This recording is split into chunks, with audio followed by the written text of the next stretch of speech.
Amara Brooks promised herself she wouldn't overthink a weeknight date. She chose gold hoops, a moss-green dress that highlighted her shoulders, and a camel coat against the chill as she left her Bed-Stuy walk-up. The A train carried her north, saxophones echoing on platforms, posters fluttering in the tunnels.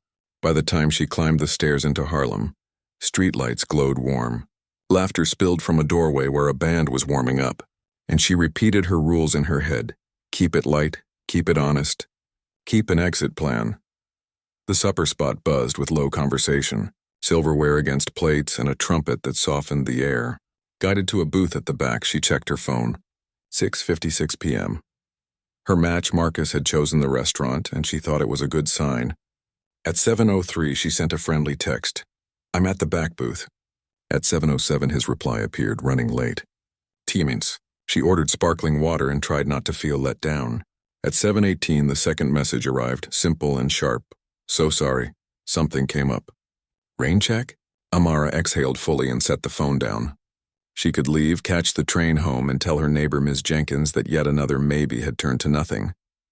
She pictured Ms. Jenkins shaking her head, pressing a slice of sweet potato pie into her hands, saying, "Baby, the right one won't leave you sitting." The thought softened the disappointment, but not enough to keep her from sliding toward the edge of the booth. Then the room shifted. A subtle hush swept over it, the way a crowd breathes differently when someone magnetic arrives. Amara looked up and her heart stumbled. Malik Carter, the billionaire CEO whose face she'd only seen on magazine covers and news feeds, now crossing the room in a dark suit with an open collar. People tried not to stare, but the air bent toward him. He walked straight to her table. "Amara," he said, voice quiet but certain. "May I sit?" Her hand gripped the table. He knew her name. He should not be here. And yet the way he looked at her carried the same softness she'd felt in the messages she'd traded with her anonymous match. He slid into the seat across from her with calm that didn't match the chaos spinning in her chest. "You look surprised," he said. "That's an understatement. I should explain." He leaned forward, resting his forearms on the table. "I didn't plan for it to be you, but when I saw your profile, the way you talk about books and notice the small things, I wanted to know you. Not as a title or a headline. I wanted to be seen." The words landed heavily. Amara's breath caught. A week of messages came rushing back. Late-night jokes about subway delays, thoughtful questions about favorite authors, suggestions about Harlem spots where the trumpet sounded like dusk. A stranger who now sat across from her as her boss. "You were the one on the app," she whispered. "I was. You're Malik Carter." "For the same reason anyone is there," he said. "To connect. To be more than a job description. To not be alone." The restaurant's rhythm returned. The clink of glasses. A trumpet note stretched long, but Amara's instincts screamed about power, rules, and gossip that spread faster than air conditioning vents at the office. At the same time, her chest remembered how it felt to be seen in those midnight texts. "We shouldn't," she started. "I know," he interrupted as if he had rehearsed it. "I only wanted one evening where we could talk without titles. If you decide this ends tonight, I'll respect it, but I had to try." The server appeared, saving them both with talk of specials and sides. Conversation started awkward, then steadied, then warmed. They traded memories. Her library childhood in Prince George's County, his confession of the pressure that had shadowed him since prep school. She laughed unexpectedly, a sound she hadn't heard from herself in months, and he listened with a focus that was unpracticed, unpolished, genuine. He remembered details, asked real questions, and left space for her words. By the time the plates cleared, Amara felt the knot inside her loosening. The risks hadn't vanished, but the spark was undeniable. Outside on Lenox Avenue, the city carried on, cabs rushing by, a couple splitting fries under a streetlight, a preacher testifying to a circle of strangers. The cool air brushed her cheeks. Malik held the door, and when his hand grazed hers, the electricity was immediate and undeniable. "Thank you for tonight," he said softly. "You're welcome," she replied, keeping the rest unsaid. He nodded like he understood, then stepped into a waiting car. The taillights dissolved into traffic, leaving Amara still on the curb, coat pulled close, heart rattling with confusion and possibility. She had expected another disappointment. Instead, the night had cracked open. As she descended the subway steps, her phone buzzed. She let the train's wind push back her hair before she checked the screen. realizing she was smiling without meaning to. The next morning at Hudson Yards, Amara tried to bury herself in her usual rhythm: coffee, emails, a quick scan of the day's agenda, but her body betrayed her with an undercurrent of restless energy. Every time she lifted her head from the screen, she caught herself half expecting to see Malik Carter. And sometimes she did. In the reflection of the glass walls, she caught his gaze more than once. It was subtle, careful, but it was there. He was the center of gravity in any room, the kind of presence that drew attention without effort. Yet his attention felt locked on her in flashes that no one else seemed to notice. She tried to focus on the meeting, but the weight of that dinner and the way his voice had sounded when he'd said "I wanted to be seen" kept replaying in her head. When the executives filed out, she lingered, gathering her notes slower than necessary. As she slid her folder into her bag, his voice came low from the doorway. "Amara." A word. Her pulse jumped. She followed him into the corridor, the glass wall at their backs reflecting them side by side. His tone was measured, steady, but his eyes carried a different current. "I want you to know," he said quietly, "last night wasn't a mistake. If it complicates things, I'll take the burden, but I don't regret it." Before she could form a reply, footsteps echoed down the hall and the spell broke. She slipped away toward her desk, heart racing. By afternoon, whispers had begun to move through the office. It was nothing overt, just the way conversations paused when she walked past, or the way a colleague's eyes lingered too long before sliding away. Amara kept her head down, determined not to give them fuel. But the sense of exposure left her skin prickling. That evening, long after most of the office had emptied, Amara stayed at her desk, finishing a report. The city was a blur of lights outside the floor-to-ceiling windows, and the hum of the HVAC filled the silence. She nearly jumped when his shadow stretched across her desk. "You're still here," Malik said, voice softer than it had been all day. "So are you," she answered, and the words came out warmer than she intended. He studied her for a moment, then sat on the edge of the desk, close enough that she could see the faint crease at the corner of his mouth. "I know what people will say. I know the risks. But I also know I haven't felt this." He broke off, shook his head, and started again. "I see you, Amara. Not the way the world looks at me, not the way the office expects me. Just you." The intensity in his voice shook her more than the words. For years she had lived with the sensation of being unnoticed, of blending into the background no matter how hard she worked, no matter how brightly she tried to burn, and now the most visible man she knew was telling her that she was the one in focus. She wanted to argue, to push back against the impossibility of it. But instead she found herself holding his gaze, her silence carrying as much weight as any confession. A long beat passed before he straightened. "Go home, Amara," he said gently, not as a command but as if he knew the office walls carried ears. "Get some rest. Tomorrow will be louder." She watched him walk away, his reflection shrinking in the glass until it was just her own face staring back. For the first time in a long time, she didn't feel invisible, and that terrified her as much as it thrilled her. The weekend came with its usual escape routes: errands, laundry, a walk through Fort Greene Park. But Amara found her mind circling back to that booth in Harlem, to Malik's voice saying, "I wanted to be seen." She hadn't told anyone, not even Tasha, her closest friend who usually pried everything out of her. Some things felt too fragile to share, like glass that might shatter if exposed to careless hands. On Sunday evening, her phone lit with his name. She hesitated, heart skipping, then answered. "Amara," he said, the warmth in his voice immediately softening the edge of her nerves. "I hope I'm not intruding." "You're not," she admitted, though her throat felt tight. "I wanted to thank you again for dinner. For listening. For not walking out." A quiet pause, then. "Would you let me see you again? Somewhere no one is watching." Her chest tightened with the memory of whispered office rumors. She should say no, keep her distance, protect her job and her peace. But she remembered how it felt when he leaned forward and asked about her favorite author, the way his eyes lit when she answered.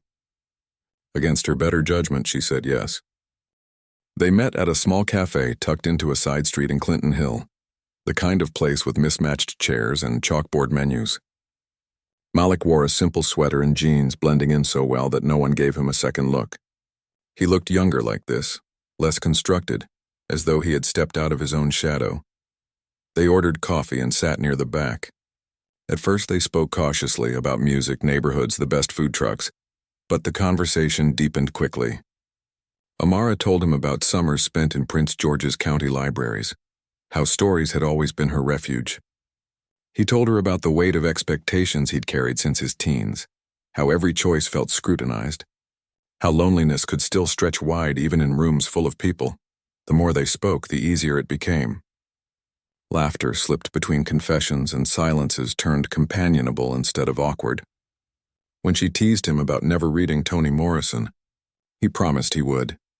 And when she mentioned her love for Baldwin, he admitted he had memorized lines of The Fire Next Time, their words layered like music, each one pulling them closer. By the time they stepped outside, night air brushing against their skin, the city seemed tuned to a different frequency. Streetlights painted the sidewalks gold, and the rhythm of their footsteps matched as they walked. At the corner where their paths diverged, they lingered. Malik's eyes searched hers unguarded. "I don't want to push you," he said, "but I need you to know I feel something here. Something I haven't in a long time." Her breath caught. She had promised herself to keep walls up, to guard her heart. Yet standing beneath the Harlem night sky with him looking at her as though she was the only person alive, the walls began to crumble. She wanted to step closer, to bridge the inches between them, but the fear of being seen, the wrong kind of seen, rooted her feet. Instead, she whispered, "I feel it too." He smiled then, not the polished CEO smile that belonged to the public, but something softer, almost relieved. "That's enough for tonight," he said, and with a lingering glance he turned toward his car. Amara watched the taillights disappear into the traffic. She stood under the glow of the street lamp, the city humming around her, her heart alive with both fear and exhilaration. She had come to expect dates that disappointed, conversations that skimmed the surface. But this was different, dangerous, impossible, and exactly what she wanted. Monday morning sunlight spilled across the glass towers of Hudson Yards, throwing long shadows over the lobby where Amara swiped her badge and forced herself to breathe evenly. She had promised herself that the weekend would stay in its place, that the memory of Malik's voice and the way his eyes lingered outside the cafe would fade once she stepped into the office. But the truth was written in her restless night and the way her body responded when she caught sight of him across the boardroom table. The executive review meeting stretched with charts, numbers, and jargon, but Amara could feel his presence like heat, his gaze flicking to her with careful precision, never long enough to be obvious yet, enough to rattle her composure. When she raised a point about a marketing rollout, his attention sharpened, and she felt the weight of it even as others scribbled notes. It was nothing they could be accused of. No lingering stares, no words exchanged, but to her it was unmistakable, a thread pulling taut across the room. When the meeting ended, the team filed out with the usual rustle of papers and muted chatter. Amara gathered her notes slowly, trying not to draw attention. She had almost reached the door when his voice, quiet but deliberate, brushed her ear. "Amara, walk with me." She followed him down a quiet corridor, nerves prickling. Through the glass walls she could see their reflections side by side, his tall frame angled slightly toward her. "I need you to know," Malik said, his tone steady, "that what happened this weekend, it wasn't casual for me. If this becomes heavy, I'll carry it, but I won't pretend it didn't matter." Her heart hammered, caught between the sweetness of his words and the risk they carried. Before she could answer, a pair of colleagues rounded the corner and the spell snapped. Malik straightened, his face smoothing back into the expression of a CEO. She walked back to her desk with her pulse racing, every step echoing with the memory of his voice. By midweek, she noticed the subtle shift in the office air. Conversation seemed to hush when she entered. Eyes lingered a second too long before sliding away, and whispers curled like smoke around the edges of her day. No one said anything directly, but the suspicion hung there thick and unspoken. Amara worked with her head down, determined not to give them reason to confirm their curiosity. Yet every glance over her shoulder made her wonder how much they had already guessed. That Thursday, long after the floor had emptied and only the glow of monitors lit the open space, Amara stayed to finish a report. The silence wrapped around her until a shadow fell across her desk. Malik stood there, jacket off, shirt sleeves rolled, the city lights behind him reflecting in the glass. "You're still here," he said, voice softer than she had heard all week. "So are you," she replied before she could think, and her words carried more warmth than she intended. He sat on the edge of her desk, close enough that she could see the exhaustion etched at the corner of his eyes. "I know what people are saying. I know how this looks. But I need you to understand something. This isn't a distraction to me. It's not a game." He held her gaze. "I see you, Amara, not just the work, not just the mask you wear to survive this place, you." Her breath caught. For so long she had blended into the background, working hard, keeping quiet, watching others be noticed while she became part of the furniture. And now here was the most visible man she had ever known, telling her she was the one in focus. The intensity of it both terrified and electrified her. She wanted to argue, to remind him of the rules, of the lines neither of them should cross. But she couldn't find the words. Her silence seemed to answer for her, heavy with everything she couldn't say. After a long moment, Malik stood, his expression softening. "Go home, Amara," he said gently. "Get some rest. Tomorrow will be louder." She watched him walk away, his reflection shrinking until only her own face remained in the glass. For the first time in her life, she felt what it was like to be fully seen, and it scared her as much as it thrilled her. The days at Hudson Yards moved with rigid structure. Meetings, reports, endless corridors of glass and steel. But the nights carried something else. When Amara's phone lit after midnight, she didn't have to check the name. She already knew. It started with short messages, a few words sent after impossible days. "Still awake?" or "Can't sleep either." Then it became longer. The kind of conversations that spilled across hours, where silence on the line was as comfortable as laughter. Their words stretched from music to fears, from first memories of love to the ache of loneliness that came with success and ambition.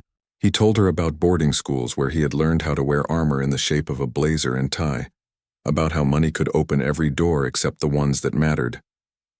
She told him about summers in Prince George's County libraries, about how she sometimes carried Baldwin or Morrison lines in her head like prayers. They found a rhythm, his voice steady and grounding, hers weaving warmth into the spaces between. When Malik said, "You make the noise stop," Amara held the phone tighter, heart fluttering at the honesty tucked in those words. She wanted to give him the same in return, and without meaning to, she did. The office remained a place of distance. They passed in hallways without acknowledgement, sat in meetings as though nothing existed beyond the work, but the unspoken thread between them grew tauter with each night. Every glance across the boardroom table was layered with the memory of laughter whispered in the dark, of phrases that belonged only to them. One Friday night, her voice soft from fatigue, she asked, "Why me, Malik? You could be with anyone." He didn't answer immediately, and the pause was long enough to make her breath catch. Then he said, "Because you see me. Not the suit, not the name, just me. And because when you walk into a room, it feels like gravity shifts." The words left her trembling, because they were everything she had secretly wanted to believe but had never allowed herself. By Saturday, they had their first true secret rendezvous beyond coffee shops and public corners, a quiet rooftop in Fort Greene, string lights humming faintly overhead. The skyline spread wide in the distance. Amara felt the tension of secrecy pressing in, the fear of what discovery would mean, but when Malik brushed a strand of hair from her cheek, the world fell silent. "I don't want to hide forever," he admitted. "But until we can stand in the open, this is ours," she nodded, knowing the truth of it. Her heart pulled in two directions, fear and longing. But when she met his eyes, the longing won. Back at her apartment that night, curled under her blanket with Zora purring at her side, Amara stared at the ceiling and felt the weight of something real pressing against her chest. She had never expected to find this kind of connection, not here, not with him, but it was undeniable. The line between her two worlds, one of fluorescent lights and whispered office politics, the other of midnight phone calls and rooftop confessions, was beginning to blur. For the first time in years, Amara felt both terrified and alive. It began as a whisper, a rumor with no clear source, a flicker of speculation that curled through the office like smoke. Amara noticed it first in the way two analysts hushed their conversation as she walked by, in the half-smiles that weren't smiles at all. She told herself it was nothing, just her imagination layering meaning onto normal chatter. But by midweek, there was no denying it. Someone had seen too much or guessed too accurately. The story was no longer theirs alone. That Thursday morning, an email summoned her to Human Resources. She sat across from a woman with an unreadable expression, fluorescent light making everything too sharp. Amara, the HR officer began, voice clipped but polite. There are concerns about impropriety. Concerns that you may have engaged in a personal relationship with Mr. Carter. The way she said his name carried both suspicion and warning. Amara's throat tightened. She wanted to demand evidence, to push back against the implication. But the weight of truth pressed against her ribs. She hadn't broken any rules that lived in ink on paper. But in practice and perception, she knew the danger. HR didn't care about rooftop confessions or laughter at 2 a.m. They cared about liability, headlines, whispers becoming lawsuits. I understand the concern, she said carefully, every word measured. But I assure you my work speaks for itself. The meeting ended with a thin smile and a reminder that the company takes reputation seriously. She walked out with her pulse thrumming, shame and fear mixing like acid in her stomach. That night, Malik found her in a quiet corner of a cafe far from Hudson Yards, the kind of place where steam curled above chipped mugs and no one looked twice at them. His face was carved in frustration, but his eyes softened when they met hers. They called me in too, he said, voice low. The board is circling. They're worried about optics, about leverage, about everything but the truth. Amara folded her hands around her mug to stop their trembling. Maybe we should stop before this destroys everything. Before it destroys you? No. His voice carried a finality that startled her. You don't carry this weight, I will. If there's blame, it's mine. If there are consequences, they fall on me. Malik, he reached across the table, his hand covering hers, the warmth of his touch grounding her spiraling thoughts. I knew the risk. I chose it. Because what we have, it matters more than the noise, more than headlines, more than them. For a long moment they sat in silence, the clatter of cups and hum of conversation a backdrop to the intensity pressing between them. Amara wanted to believe him, wanted to let his certainty steady her, but the fear lingered like a shadow. She wasn't just afraid of losing her job. She was afraid of what it meant to truly be seen in a world that would judge every part of her. When they left the cafe, the city air felt heavier, the night thick with unspoken threats. Malik walked her to the corner, his shoulders squared against a battle he seemed ready to fight. Amara looked at him, at the determination etched in his face, and felt the swell of something deeper than attraction. It was terrifying, reckless, and undeniable. As she rode the subway home, the train lights flickering against her reflection, she realized the truth. They were no longer living in their own private story. The world had cracked it open, and now the fight to protect it had begun. The company's annual networking gala was held in a glittering midtown ballroom where chandeliers spilled light across polished floors and waiters floated with trays of champagne. Amara arrived in a simple black dress, elegant but understated, hoping to blend into the background as she always did. But the air inside felt sharper tonight, charged with speculation. Conversations seemed to veer toward her when she passed, the hum of curiosity impossible to ignore. She made her way toward a quieter corner near a display of orchids, trying to steady her breath when Vanessa Dubois appeared. Vanessa was everything Amara wasn't. Polished, calculating, a senior executive with a talent for finding weakness. Her smile was too bright, the kind designed to cut. Amara, Vanessa purred, glass of champagne poised delicately between her fingers. I just wanted to say how impressed I am with your visibility lately. The words were framed as a compliment, but the glint in her eyes made them a blade. I don't know what you mean, Amara replied, forcing calm into her voice. Oh, come now. Vanessa's gaze swept over her, slow and assessing. People notice when someone rises, and people wonder why, especially when certain associations are involved. She sipped her drink, her lipstick leaving no trace on the glass.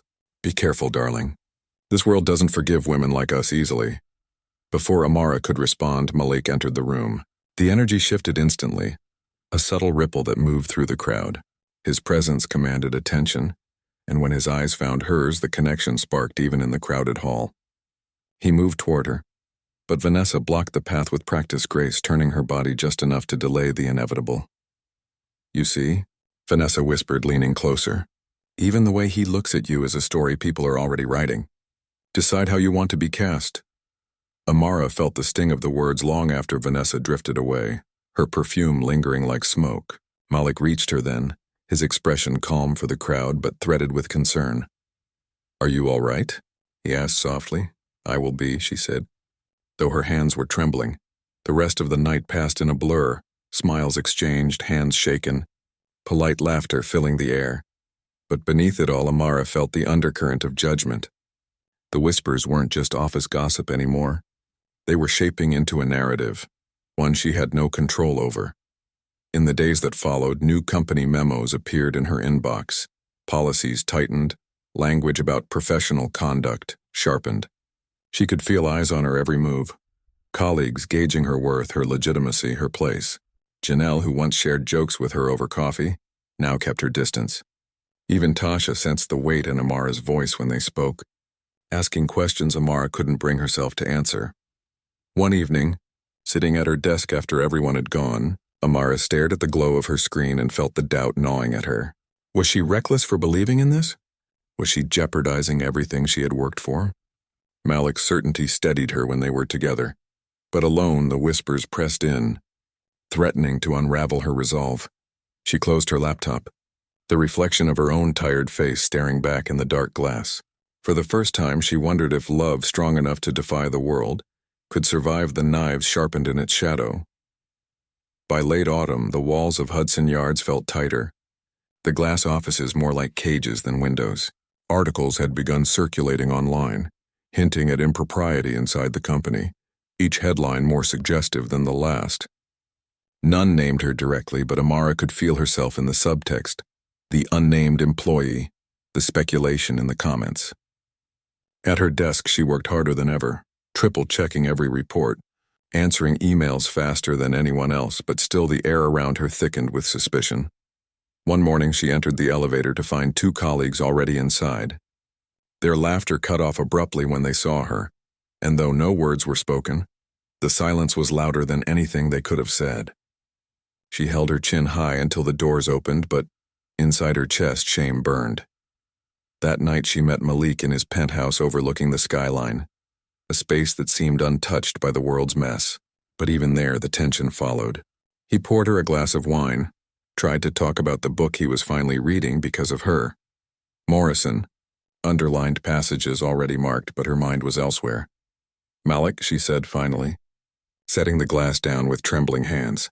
"This can't keep going. The board is circling. HR is waiting for me to slip, and I feel like every eye in that building is watching me. Maybe we need to stop." The words shattered between them, heavier than she expected. He crossed the room in 2 steps, his voice rougher than she had ever heard it. "No, I won't let them take this from us. If anyone needs to step away, it's me. But you—" He stopped, searching her eyes, his own dark with determination. "You're not disposable. You're not a scandal. You're the only part of my life that feels real." Her throat tightened. "Do you know what it's like for me? To walk into rooms where whispers stop. To see people doubt everything I've earned because of you?" "I do," he said quietly, reaching for her hand. "But I also know I won't abandon you to carry this weight alone." The city lights stretched endlessly behind him, but all Amara could see was the fierce sincerity in his face.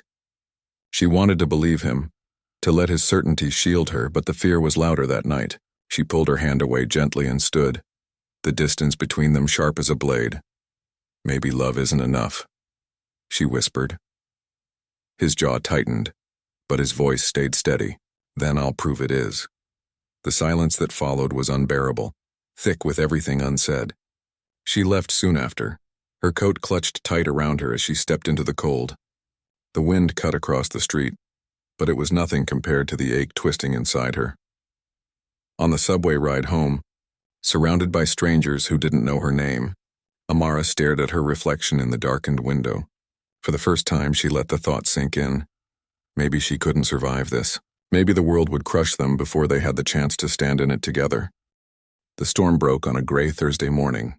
Amara arrived at the office to find the lobby crowded with cameras, reporters pressing against the glass, their voices muffled but insistent.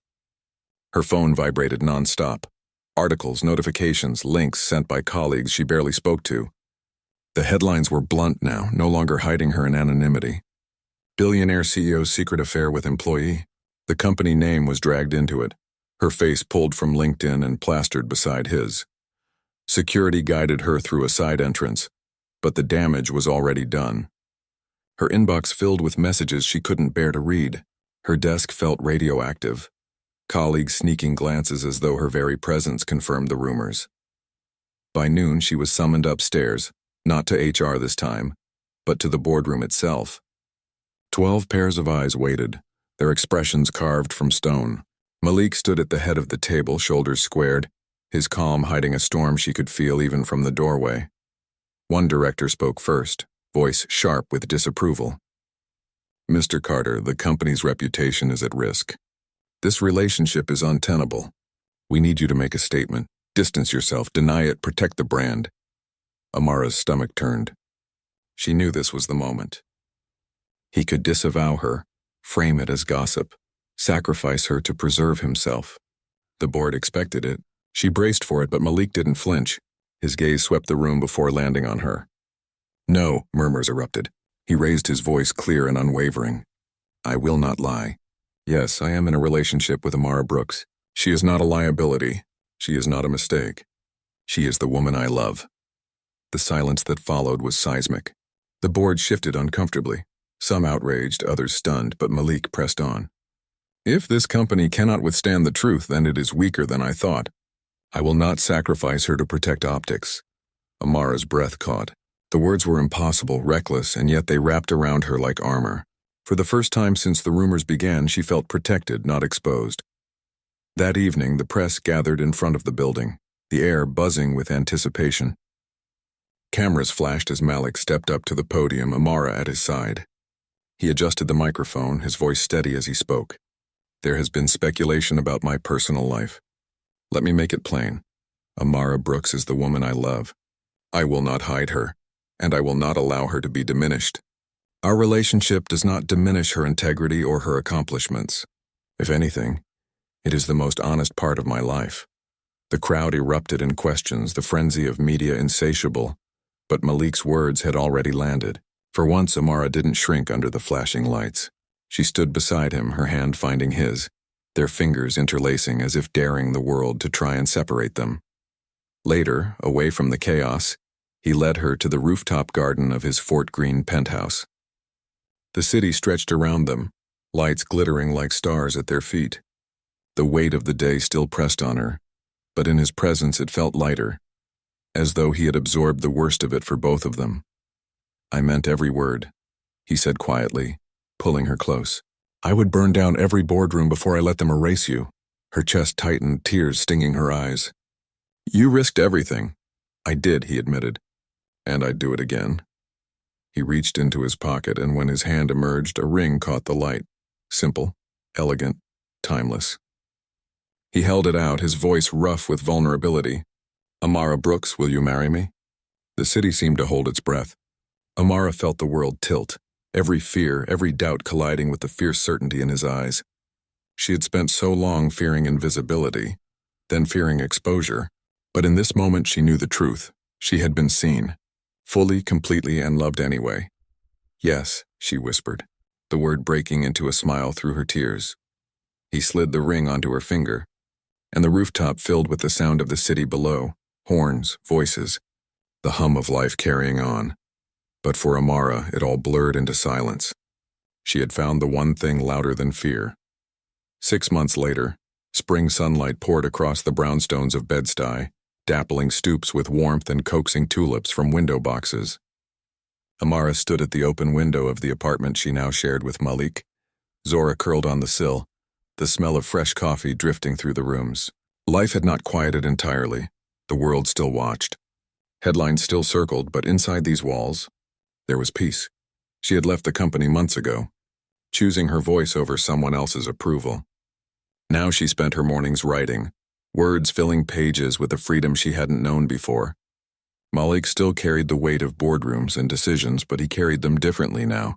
Lighter, as though love had stripped away some of the armor. Together they built routines that grounded them.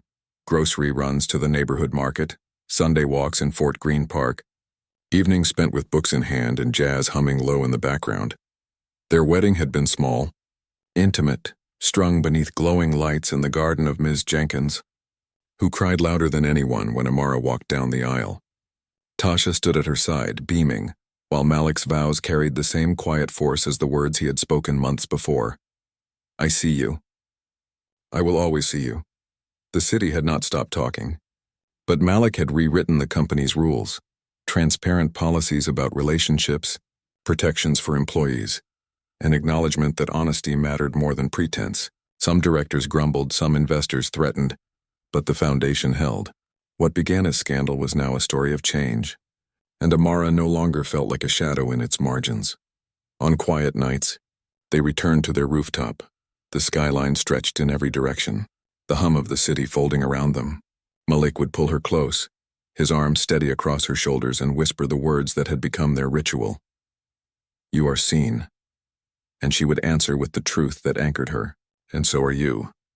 The world below carried on, trains rattling through tunnels, horns blaring, strangers moving through crowded streets, but up here, beneath the string of lights and the endless sky, they belonged, not hidden, not diminished, not erased together.